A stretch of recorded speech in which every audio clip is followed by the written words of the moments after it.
Journée quand même assez impressionnante aujourd'hui sur les marchés boursiers. Au moment où j'enregistre la vidéo, on est déjà à 2,5% de gains sur la journée. Et j'en avais parlé hier dans ma vidéo sur le pétrole et j'avais dit que la nouvelle qui aiderait le plus les marchés, ça serait venant de l'Iran, comme quoi il serait prêt à potentiellement trouver un accord. Et cette nouvelle-là, on l'a aujourd'hui. Donc, on a le président iranien qui nous dit qu'il est potentiellement ouvert à la fin de la guerre si, évidemment, leurs conditions sont respectées.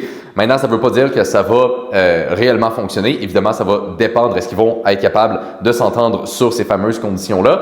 Mais ce que ça montre, donc, c'est quand même une certaine ouverture venant de l'Iran. Et ça, c'est quelque chose qui est très positif. Et donc, c'est quelque chose qui a aidé énormément les marchés boursiers à remonter. On voit le pétrole commencer à rebaisser un petit peu. Donc, si le pétrole commence à rebaisser, on va avoir moins de pression inflationniste. Et donc, c'est quelque chose, évidemment, qui va être perçu de façon positive pour les marchés boursiers.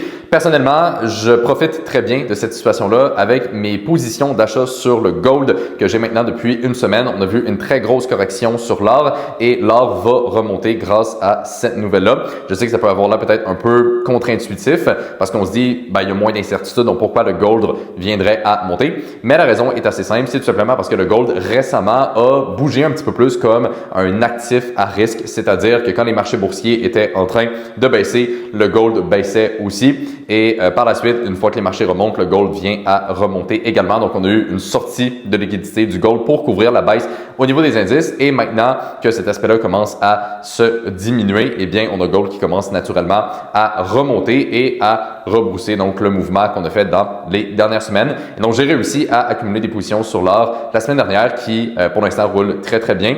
Donc, bref, à suivre en termes de développement de marché, le plus important, ça va être de voir est-ce qu'ils vont réellement aboutir sur un accord peut-être cette semaine ou alors est-ce que finalement, ça va pas donner grand-chose et on va avoir une nouvelle escalade. C'est les points les plus importants à surveiller pour les marchés.